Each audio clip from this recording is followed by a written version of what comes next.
Welcome to Sodo Creations, where we make your imagination a reality.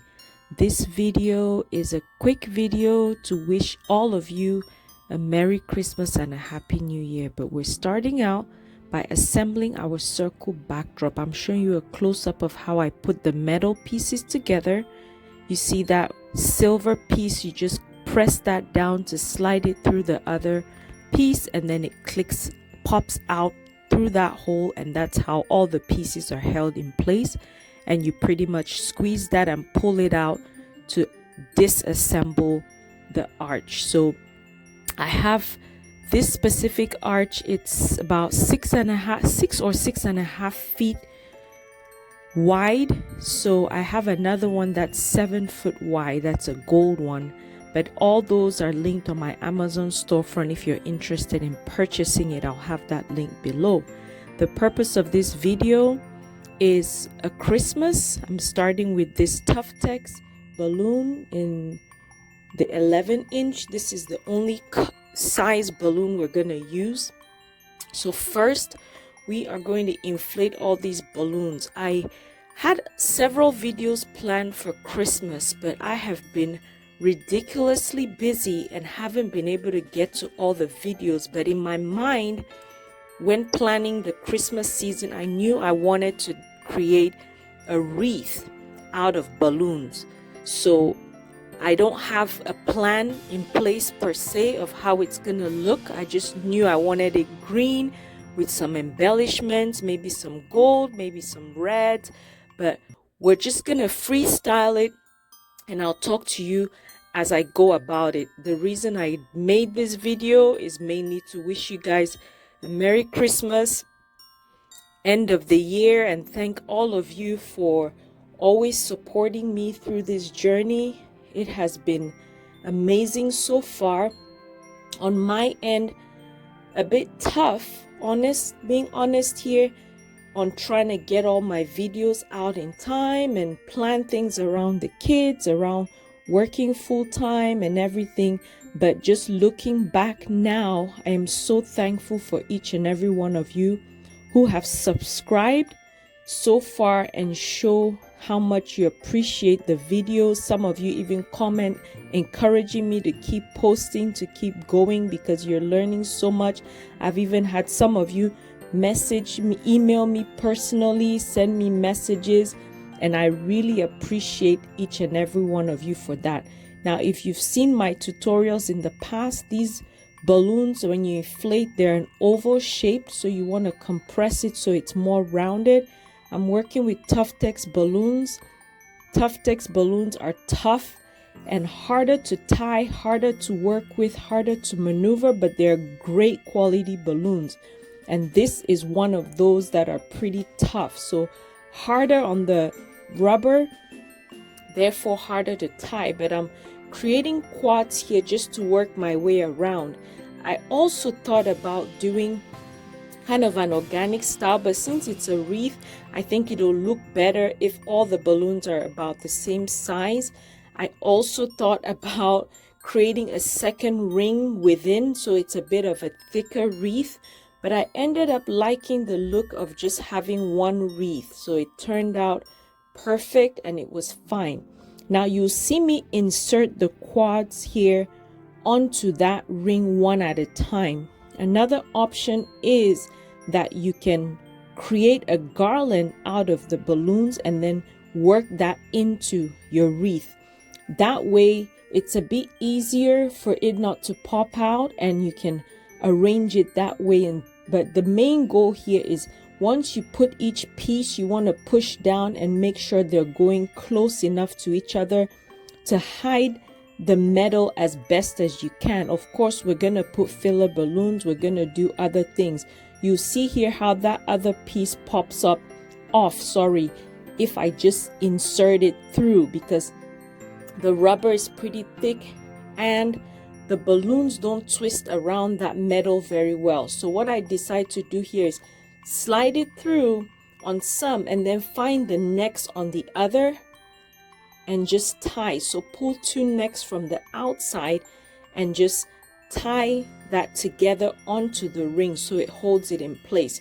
But the strategy here is once you're placing your balloons, make sure that it's tucked in where it's hiding the metal piece. So if you have a gap in the balloon, when you insert your next quad, just try to fit it in so it fits right. Whether you're tying it to the outside or the inside or the front or back, it doesn't matter, as long as you're putting the balloons close enough to each other to hide the ring the best you can. Eventually we'll find ways to hide the ring with filler balloons, but for now you're just trying to fill that ring and make sure that it goes all around. So I wanted to give each and every one of you an update, especially those who are subscribed. At the beginning of the year, I did not think I would get to this many subscribers, and I'm up to 14,000 as I speak. So I'm blown away, absolutely blown away by the support.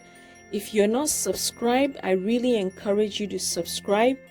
I have so many plans in store for you guys for next year, because I'm planning to get a space where I can freely record, do some live tutorials where I'm able to speak as I'm designing, so you can get more out of it and probably design with me.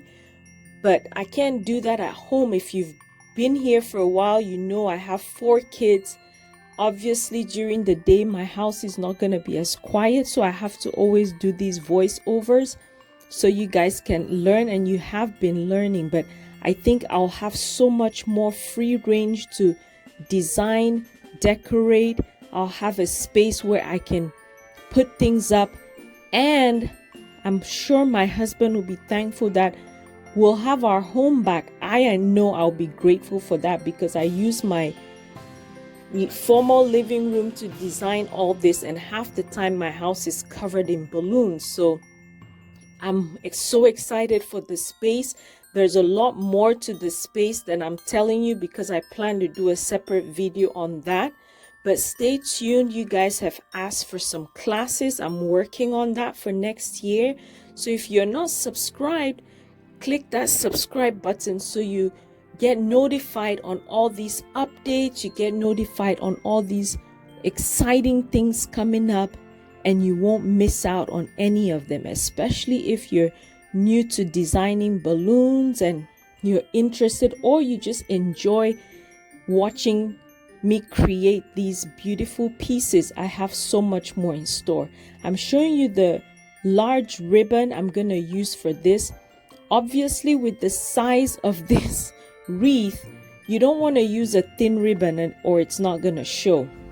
So I'm using this beautiful ribbon, Christmas theme of course, and I'm just working my way around the wreath. I'm thankful that I didn't pick a wreath that is thicker, that I didn't do another circle in the middle, because then it would have been harder for me to loop this wreath around.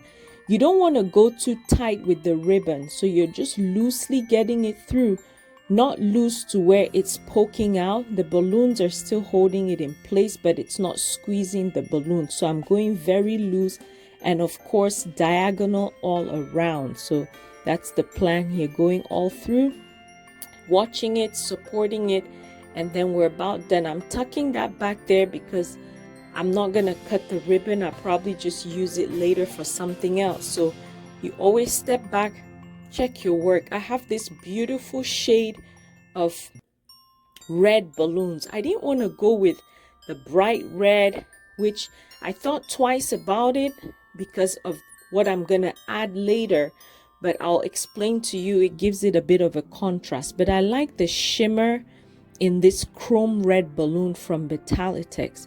So here, because they're like ornaments, I'm just inflating one balloon at a time, compressing it so it's a round shape like an ornament would be. I don't want the oval or pear-shaped balloon, just tying knots for each one. Then I'm gonna start adding my glue dots to hold it in place. With the ribbon in the back, you have another option. If it was a bit thicker, you could also add those as the rope balloons. You've seen my rope balloon videos. So I decided to add florals here just to enhance. I put a couple, but I decide to count how many I have just to see how I can space them evenly throughout the wreath. Another thing is you can also hide gaps with flowers, right? You can put them in spaces that you have gaps. That's a great way to hide the spaces. But I was saying with that ribbon, you could either do the sparkly garland around to replace the ribbon, or you can use balloon ropes. That would be a good touch, especially if your wreath is a bit thicker, because you don't want to put the balloon ropes. Well, it could look decent, but I just thought if I put the balloon ropes on here, it would just be too much and overshadow the wreath. So I love how it turned out. Again, this wasn't sketched. Sometimes I sketch my designs and have it all planned out, but this wasn't. I just freestyled it. I knew I wanted it green, but the rest was just kind of freestyling. I could also add some gold ornaments, but I ended up just using this shade of red. And even though it doesn't match the red with the flowers, I think it still looks good because the flowers kind of give it that pop of color, but also this shade gives it a bit of a contrast as well and lets the flowers shine on the wreath. So thank you again so much for watching. I hope you have a Merry Christmas and a Happy New Year. Don't forget to subscribe and click the notification bell so you don't miss any of the exciting videos that are coming up in the next year, 2024.